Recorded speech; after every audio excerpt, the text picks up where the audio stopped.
Hello, hello, everyone. Thank you so much, as always, for tuning in. I'm Reverend Tomas Garza, and we've talked a lot about forgiveness here, haven't we? I mean, have we not? We return to the subject of forgiveness in A Course in Miracles again and again and again. And we're going to talk about it again today. As you've gathered from listening to me, and no doubt as you've gathered from speaking with, listening to, praying with, conversing with your own spiritual teacher, your guide or guides, you've no doubt reached the realization that we're all saying the same thing. Isn't that exciting? Yeah. Now, marketing and social media directors in the crowd, don't get mad, right? We are all saying the same thing. There's nothing special about any one of us. It simply might be that my message reaches you today, and I'm meant to bring it. It might be that someone else's message reaches you more viscerally, more powerfully. In that case, they're meant to bring it. We all say the same things over and over again for a number of reasons. Number one, what else is there to say? I mean, this is not a video series about baseball, which, by the way, I really love baseball. Anyway, that's a whole nother topic, isn't it? It's not a video series about something else. It's a video series about your spirituality and A Course in Miracles. And the word course is really helpful in understanding this, isn't it? It's an operative word because we're learning. And we need to review lessons, don't we? That's why reviews are built into the workbook. Think of any learning situation, whether it's a formal scholastic situation or not. Think of any learning situation that you've ever found yourself in this lifetime. There's repetition of ideas involved. There's really not much place in the spiritual path for the attitude that we see a lot in the world, isn't there? Of, oh, well, that's so yesterday. That's so 1983, right? People dismissing something because it's, put it in quotes, old, right? Because they've seen it before. Well, if you haven't gotten it, then you need to see it again. And if you feel like you've gotten it, you may need to see it again because there might be another layer to your understanding and practice. So in that spirit, we say the same things over and over and over and over again, and never, by the way, get tired of them. Each message appears to be completely different. And in a sense it is, because while it's the same message, on a different day, there could be different people listening to it that will really benefit from it. It's why we all continue to show up. You never, never know who may be watching. So we've arrived at another lesson on forgiveness, lesson 342, if you can believe it. 342, we're getting close to the beginning on here, aren't we? Yes, I let forgiveness rest upon all things, for thus forgiveness will be given me. That's the idea. I let forgiveness rest upon all things, for thus forgiveness will be given me. In this idea is pretty much the entire Course in Miracles, isn't it? Jesus says in the Course to have, give all to all. That is a restatement of the foundational principle that to give and to receive are one in truth. That's another direct quote from the Course.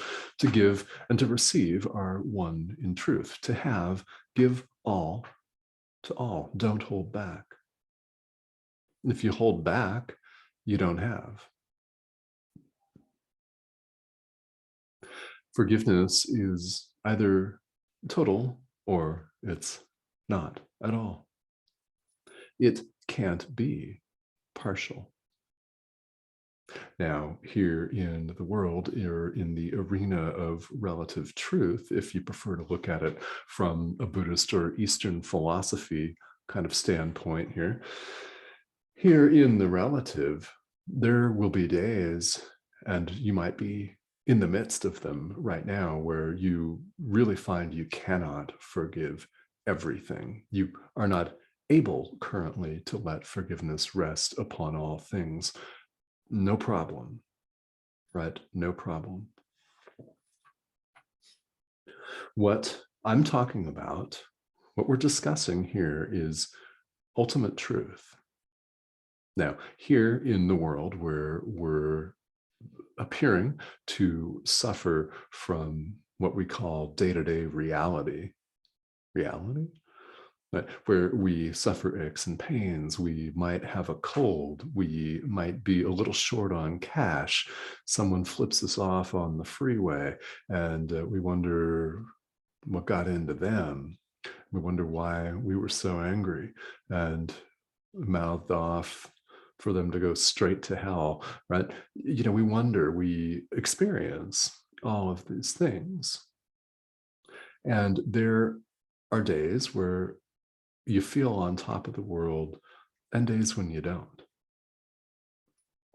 My suggestion to all of you is to give yourself some love and grace and compassion. If you're only capable of forgiving yourself for spilling coffee this morning, then forgive yourself for spilling coffee. There is a very well-known phrase in global spirituality: start where you are. It's a book by the Buddhist nun Pema Chodron, and it's from Nova Scotia. It's really quite wonderful. It's really quite wonderful. Start where you are. Do what you are capable of doing right now. Nothing is ever lost in spirituality, and you're not doing it wrong. Nothing is ever wasted. Totally forgive yourself for spilling coffee. Totally forgive the fly that landed on your picnic lunch. After all, it's just doing what it's born to do, to defecate on your sandwich. Or do they throw up? I don't remember. I don't remember which it is, but forgive the fly for landing on your picnic lunch. Forgive the cat for going to the bathroom, stepping in it in the litter box, and tracking it on the carpet. Do what you're capable of doing. Now, let's talk about the ultimate viewpoint here, what in Buddhist terminology is known as the view, not the TV show, right? Seeing things from the ultimate point of view, which is where the Course is coming from. We let forgiveness rest upon all things because ultimately the plan for our own awakening involves forgiving all things. Yourself, other people. Remember, there is no one out there. Forgive the ego itself. Forgive historical figures, even ruthless tyrants, bloody dictators. Your ex-spouse, forgive him, forgive her. Forgive the entire world. Forgive all appearances. Forgive the ego. Forgive space. Forgive time. Forgive thought itself. Forgive God, forgive Jesus, forgive your teachers, everything. This becomes, in our practice, an attitude, doesn't it? We adopt what can best be described as an attitude of forgiveness. And if you've been at it for a while and earnestly practicing it, you then come to find that it becomes automatic. Rather than telling someone to fuck off, you forgive them. Rather than fuck you, it's forgiveness, right? It's the helpful F word. In fact, it's the only illusion that's helpful at all. It leads us away from suffering.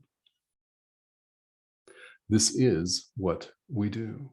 This is what spiritual practice is about. And it just so happens that A Course in Miracles centers on it.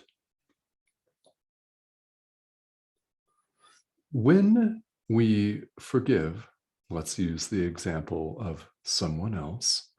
When we forgive someone else, we're really forgiving ourselves. We're forgiving and releasing and unburdening our own mind.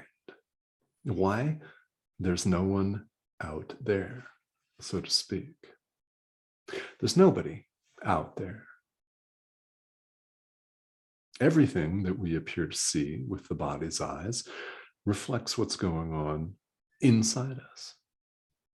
Everything we hear, taste, touch, feel, sense in any way. Anything that our physical senses appear to show us is symbolic. It's symbolic of what's going on in our mind.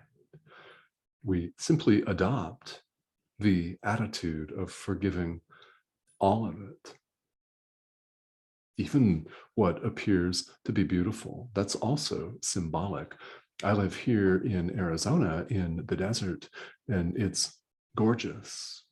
The desert sky is boundless and magnificent. It's colorful at sunset. It's bright and it's clear. That is symbolic. It's a symbol of our light. It's a symbol of our boundlessness as Christ, as the Son of God. Even beautiful things are symbols of what's going on in our own mind. When we forgive ourselves. And when you forgive yourself, you forgive everyone else. Works both ways because there's no difference between the two. This is the point of view that we're encouraged to adopt.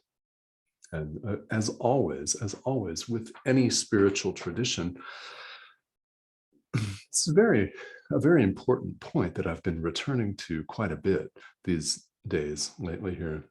No one can make you. If this doesn't sound right to you, then ask some questions. Right? I will not make you do anything. I cannot. Jesus cannot. There's no teacher, at least no authentic teacher in the world that can make you believe anything that he or she says. What you need to bring with you, and I hope you have with you, is a questioning and curious mindset. And as I've said before and repeat, because this is how we roll as teachers, isn't it? While you're questioning what comes out of my mouth, question the very foundations of everything that you now believe. Everything that you've been taught in school by your parents everything that you've just sort of absorbed from life here in the world, on this planet. Everything. It's that spirit of inquiry that leads us to further spiritual practice. It's what allows us to forgive. It's what allows us to open up and accept truth as it is, to accept our creation as it is, not the way that we in our ego minds would have it be. We're always chasing something that is not the future.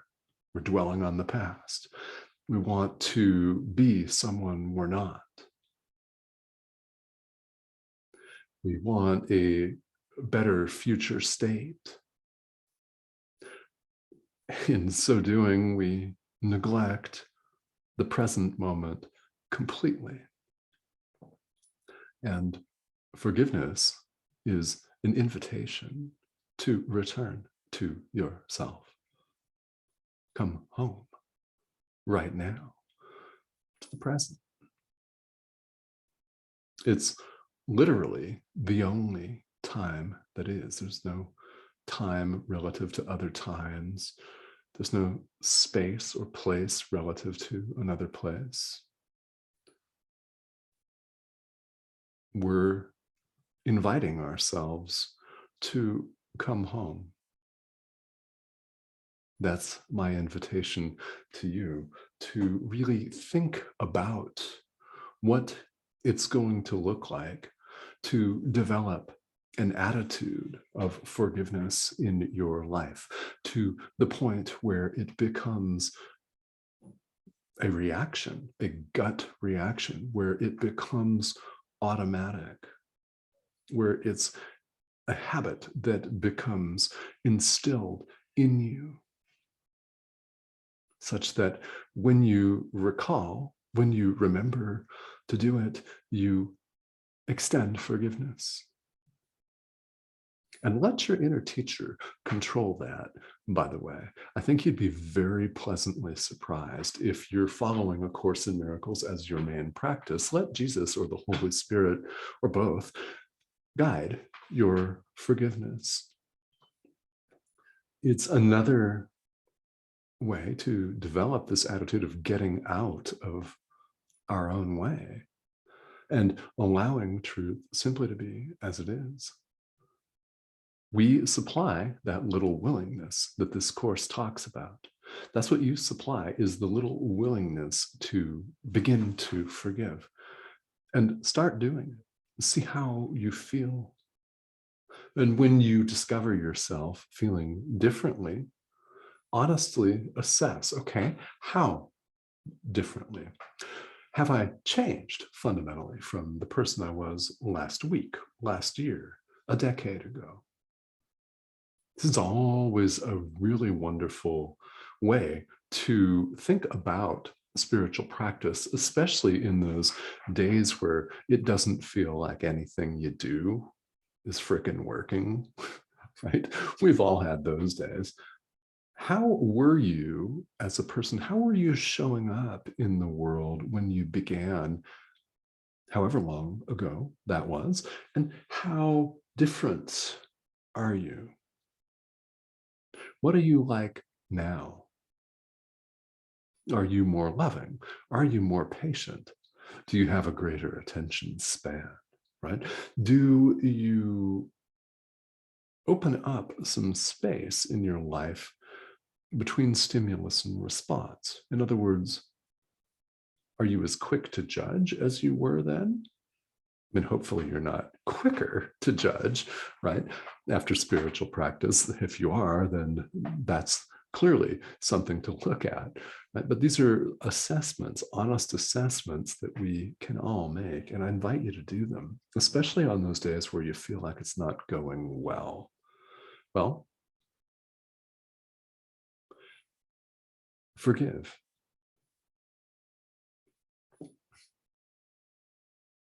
I mean, if there's a one word answer, it's that. forgive.